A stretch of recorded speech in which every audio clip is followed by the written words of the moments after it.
उपमुख्यमंत्री फडणवीसांच्या कार्यालयाबाहेर तोडफोड करणाऱ्या महिलेची ओळख पटली। धनश्री सहस्रबुद्धेच्या घरी पोलिसांची टीम दाखल।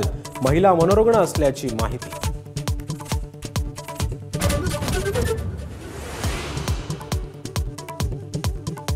एखादी बहीण उद्विग्न झाली तर कारण समजून घेऊ, व्यथा दूर करू, कोणी जाणीवपूर्वक केलं असेल तर तेही समजून घेऊ। फडणवीसांची तोडफोडीवर प्रतिक्रिया।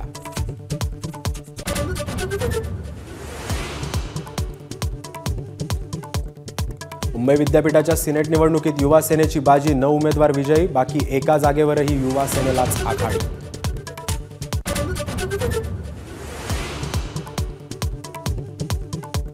केंद्रीय निवडणूक आयोग मुख्य सचिवांवर नाराज, 3 वेळा पत्र पाठवूनही निवडणुकापूर्व बदल्यांचा अहवाल न दिल्यानं संताप, स्पष्टीकरण देण्याचे निर्देश।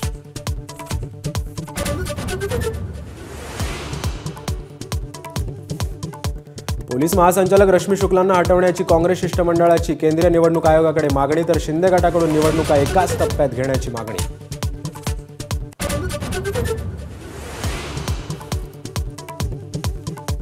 धर्मवीर 3ची पटकथा मी लिहिणार, देवेंद्र फडणवीसांचं सूचक विधान। त्यांनी औरंगजेबावर चित्रपट काढावा, संजय राऊतांची टीका, तर राऊतांवर दलाल नंबर 1 चित्रपट यावा, संजय शिरसाटांची टीका।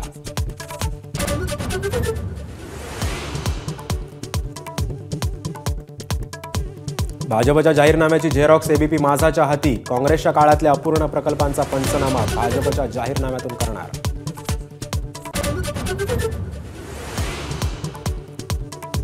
अजितदादांच्या राष्ट्रवादीतील अंतर्गत वाद चव्हाट्यावर, राजन पाटलांची सहकार परिषदेवर नियुक्ती, तर नाराज उमेश पाटील राजीनामा देण्याच्या तयारीत।